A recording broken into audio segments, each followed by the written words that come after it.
říkáme, když ráno vstaneme? Ty víš, jaký to je, když člověk ráno vstává a zrcadlo ti říká, děvče, žádná sláva. Co si říkáme v pondělí? Včera neděle byla, včera byl hezký čas, včera neděle byla, za týden bude zas. Co si říká paní učitelka, když nese písemky se samýma pětkama?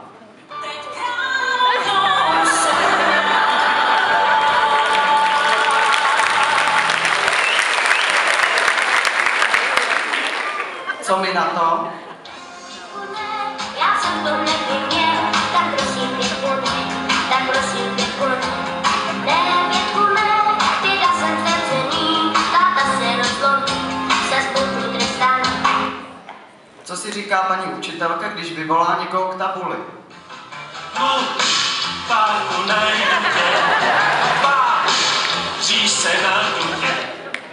Co si myslí žák, když je vyvolaný? Za co, pane Bože, za co? Trestáš tento prosím. Za co, pane Bože, za co? Netrestá se na pálec.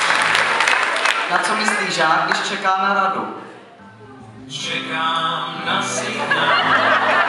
Bez nebe nepřichází, tak čekám na. Na co se těšíme, když zvoní na přestávku?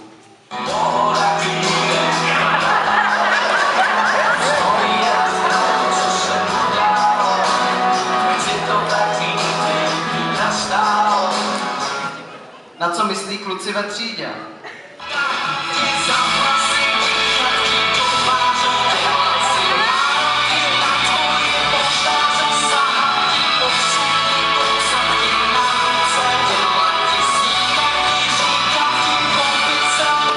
Co holky na to?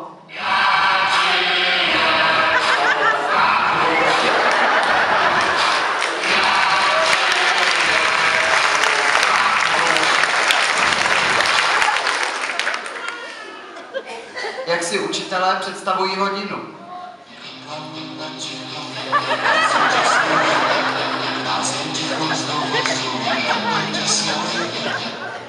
Jak si hodinu představujeme my?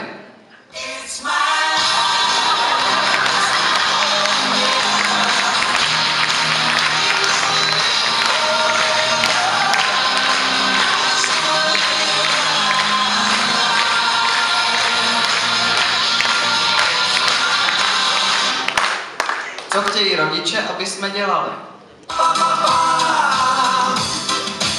Když jsem byl malej, říkali mi naši, dobře se uč a jes chytrou kaši.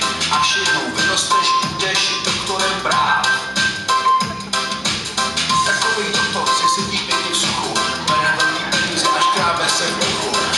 Ale na to řekl, chci bejt hlídačem kráv. Co chceme my? Když nechci nejít do práce, jako se pasou lovce, dělá si každá co chce. Jak bude vypadat naše rozlučka? Opět